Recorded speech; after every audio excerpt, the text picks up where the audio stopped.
In 1792, Mary Wollstonecraft said, "My own sex, I hope, will excuse me if I treat them like rational creatures, instead of flattering their fascinating graces and viewing them as if they were in a state of perpetual childhood, unable to stand alone."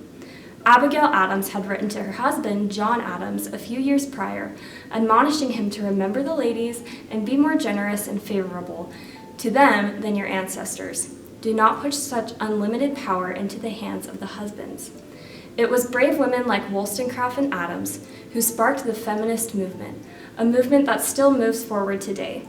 The movement has and continues to tackle a myriad of issues. In the last century in the United States, feminism can be separated into 4 waves. First wave feminism from 1848 to 1920 is characterized mostly by women's suffrage. Until first wave feminism, women were basically owned by their husband. That meant that they didn't have equal property and voting rights because it was assumed that whatever their husband wanted to own or vote, so would they. Second wave feminism, ignited by Betty Friedan's The Feminine Mystique, opposed the idea that women are characterized by their ability to be wives and mothers. Friedan warned, in almost every professional field, in business and in the arts and sciences, women are still treated as second-class citizens. It would be a great service to tell girls who plan to work in society to expect this subtle, uncomfortable discrimination. Tell them not to be quiet and hope it will go away, but fight it. A girl should expect that special privileges because of her sex, but neither should she adjust to prejudice and discrimination. Second-wave feminists understood that women are free to make their own choices and focused on the things like women in the workplace and reproductive rights. Third-wave feminism soon followed in the 90s as a kind of follow-up on the second wave. However, third-wave feminism focused more on expressing sexuality and gender identity, as well as intersectionality between feminism and race, class, etc. Many believe that now we are part of a new movement, fourth-wave feminism. It started in 2012 and focuses on rape culture, marginalization of women, and body shaming. Though each wave of feminism has had a different emphasis, they all share a common idea: equality, that women should be in control of their lives, or, in the words of Wollstonecraft, treated like rational creatures instead of children, unable to stand alone without their husbands. But have these movements really changed the way society views women? Obviously, we still have a long way to go. But how far has society come in terms of the way we view women? Since our society's views and attitudes are often reflected in pop culture, we will use pop culture to answer that question. Specifically, the last scene in Greta Gerwig's 2019 film adaptation of Louisa May Alcott's book Little Women. This $218 billion box office hit excited audiences all over the world, and its release just 2 years ago, a significant difference from the 1994 adaptation of the film, which made $50.1 million in box office sales. In the words of the Wall Street Journal, the 2009 adaptation is faithful to its historical roots, yet it runs on contemporary energy. The 2019 film adaptation understands women both in the 19th and 21st centuries because it reflects society's newfound idea that women have control and command of their lives, instead of letting years of arbitrary expectations and rules be commanding factors for them. Louisa May Alcott, who penned the ahead-of-its-time classic Little Women, was a feminist in her own right, participating in the women's suffrage movement for the duration of her life. The book that made her name known across the globe was loosely based on her upbringing with 3 sisters in Concord, Massachusetts. Similarly to the character Jo in the novel, Alcott had the desire to author books and wanted to go through life unmarried, which Alcott did, but for sales purposes, the character Jo does marry. The reason the 2019 film adaptation of Little Women was so groundbreaking and refreshing is because Alcott's essence is ever present, aiding in the character arc of Jo March, an objective brought in by Gerwig. The theme throughout Gerwig's work, and especially in this particular scene, is that of marriage, particularly a feminist view on marriage as a societal institution. According to the Family Law Quarterly, marriage rates have seen a rapid decline in recent years, especially since the 1970s. This decline in marriage rates could be due to a number of reasons, but much of the scholarly evidence we see points to the idea that feminism, particularly second-wave feminism, has changed the way society and couples view the necessity and meaning of marriage. Sarah Jane Finley and Victoria Clark's journal article, A Marriage of Inconvenience: Feminist Perspectives on Marriage, explores the idea that during second-wave feminism, marriage was seen as a government institution that oppressed women by making them, in essence, sign a contract with men that they would serve them physically and sexually. This institution facilitates male domination and takes the love out of marriage. So, feminists began to abandon the idea of marriage. A big idea in second wave feminism was the abandonment of government as a solution to their problems. For so long, feminists had turned to laws and government, for example, allowing women the right to vote. Second wave feminism, however, turned away from this idea because they realized that the system was systemically oppressive, and they didn't want to participate in it altogether.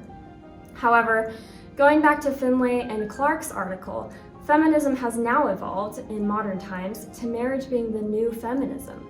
Stephanie Coots explains this idea in her book, Marriage, a History, How Love Conquered Marriage. Before second wave feminism, Coots explains, men and women had such different roles and lifestyles that marriage was in a way an oppressive contract.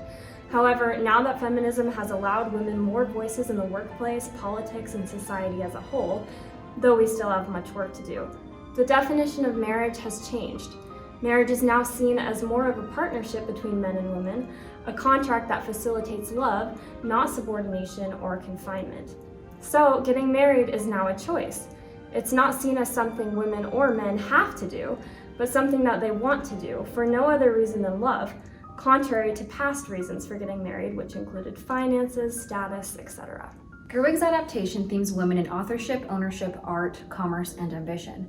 Just as they were then in the 1860s, those themes are still ever prevalent to women today. Women's rights to the workforce and cementing their place there has been a slow and steady process. Though seemingly unbecoming to generations past, women's ability to make notable strides in the working world has proved positive. In Goldwyn's analysis of working women throughout the decades, her research shows that the percentage of white married women in the workforce was the same in 1940 as it was in 1890, about 20 years after Louisa May Alcott published Little Women. Though there was a significant rise in women's ability and willingness to work after World War II, change truly didn't happen until the late 1970s, the Quiet Revolution, as Goldwyn calls it. Contrary to popular belief, the movement of women working outside the home was beneficial to both commerce and family growth. There was a shift between families having mothers work because they needed more money to having mothers work because there was a good opportunity to do so. Over the last century, jobs have turned to careers, and that notion has benefited children across the board. Women now are more apt to marry with a career in tow, their identities locked into who they are as an individual, versus women of the past developing their identities post-marriage while depending on someone else and being the provider to others. Women now can hold careers and in doing so, encourage their children to do the same. Studies show that boys who grew up with a working mother were more likely to marry a woman who worked outside the home, and in turn they were better husbands who were comfortable, secure, and capable of holding down the household on their own. One of the developments that has aided women's ability to take control of their careers and home life is the normalization of birth control, which due to law changes was made possible in the 60s and 70s. Because of advancements in women's medicine and legal rights, now more than ever can a woman forge her own path and live the life she wants to lead. Education can be pursued, careers can progress, and children can be had at an appropriate time. As it was mentioned before, we still have a lot of work to do in the advancement and push for women. Alcott's work, both in fiction and life, set a precedent for what a woman could achieve. In a lot of ways, her work can be seen as ahead of its time, but thank goodness for that. In addition to Gerwig's film adaptation of Alcott's Little Women, feminism can be found throughout all media. Jane Austen's Pride and Prejudice is as timeless as the idea of feminism itself. In her piece, Austen depicts a family of 5 daughters, each recognizing their fate to marry well or live in poverty. Throughout the story, the weight of the daughters' unfortunate reality is lifted as they each marry the suitor of their choice. Yet Austen's commentary on Georgian society does not go unnoticed. Claudia Johnson, an English professor at Princeton University, noted that the outrageous unconventionality of Elizabeth Bennet was in Austen's own time very daring, especially given the strict censorship that was imposed in Britain by the Prime Minister when Austen wrote Pride and Prejudice. Johnson's point suggests that Austen's ideas on feminism were ahead of their time in how they challenged the norms and questioned the cruel fate of unmarried women. Mike Newell's film Mona Lisa Smile, starring Julia Roberts, provides commentary on both women in the workplace and marriage. Set in the year 1953, shortly before second wave feminism, 30-year-old graduate student Catherine Watson inspires her students at Wellesley College, a women's private liberal arts college, to see their potential as more than housewives and dinner party hostesses. Throughout the film, Catherine Watson clearly makes a deep impact on their perspectives of the kind of legacy they want to leave in their lives. The message in the film is clearly feminist, yet reaction to this 2003 film further contributes to the conversation of the evolution of feminism and society's acceptance of feminist philosophies. Users on imdb.com left comments expressing the impact the film had on them. One comment stated, "The questions Mona Lisa Smile covers are still very much with us and may provoke considerable discussion in your house. Don't believe the sourpusses, this one's a good one." While the film depicts feminist issues in the 1950s, the above comment suggests that principles were clearly relevant in the early 2000s as well. Jay Roach's 2019 film Bombshell contributes to the conversation by representing a modern-day issue of misogyny being taken to the extreme in the workplace in the Fox News scandal of 2016. Gretchen Carlson, a Fox anchorwoman, files a lawsuit against Fox CEO Roger Ailes for sexual harassment in the workplace. After more women, including Megyn Kelly and Kayla Pospisil, accuse Ailes, and Carlson comes forward with recorded conversations to support their claims, Ailes is fired by Fox News. The news network pays $50 million to the victims of sexual harassment and $65 million to Ailes for severance, showing the misogynistic favor despite the horrendous crime committed. Through the film adaptation's commentary on various topics such as sexual harassment and patriarchal control, the film depicts the strength and empowerment of women fighting against misogynistic oppression.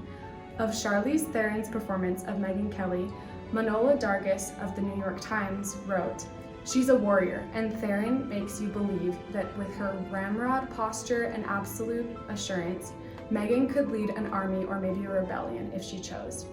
The very existence of the film Bombshell suggests that societal acceptance of feminism has evolved into encouragement of strong women to fight for equality in the workplace.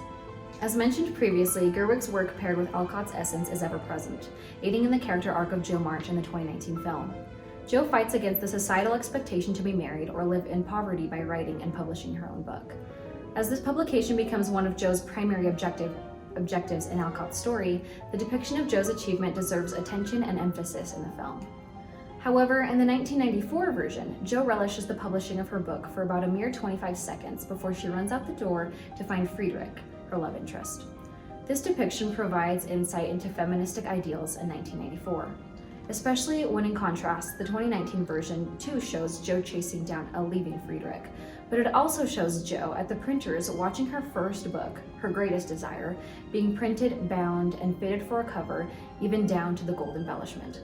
In addition, Gerwig's 2019 film emphasizes Jo's success even further with the scene of Jo and the publisher negotiating wage, royalties, and ownership of her book, something unheard of for a woman in that day. In contrast, the 1994 adaptation shows nothing of the publishing process nor the final publication of her book, leaving the audience to assume that the book was published, yet drawing attention to what is depicted as Jo's deeper success, winning Friedrich over. In this way, Gerwig's 2019 version truly brought Alcott's essence by drawing the audience's attention to Jo's publication process, suggesting the book as Jo's deeper success. Finally, Gerwig slightly altered the book's ending in her film adaptation by leaving Jo's romantic life up to audience interpretation. So, who does she marry? No one. She doesn't marry either of them. No, that won't work at all. Unlike the 1994 version, which stayed true to the original ending as written in Alcott's book. Gerwig's alteration paid homage to Louisa May Alcott's personal history and perhaps created a more genuine representation of Alcott as Jo March. In this way, the 2019 adaptation truly depicted Alcott, as well as the character of Jo March, as trailblazers in both life and fiction. In conclusion, Greta Gerwig's 2019 film adaptation of Louisa May Alcott's Little Women strongly reflects the evolution of feminism in pop culture. Gerwig may be the first writer and director of the film adaptation to understand the relevance of Alcott's ideals in our modern day. While the 1994 film held true to the original story in Alcott's book, Gerwig understood a higher meaning than simply remaking a beloved family story, further suggesting that the feminist movement and effects have evolved into something stronger, more meaningful, and more accepted, and perhaps even more encouraged.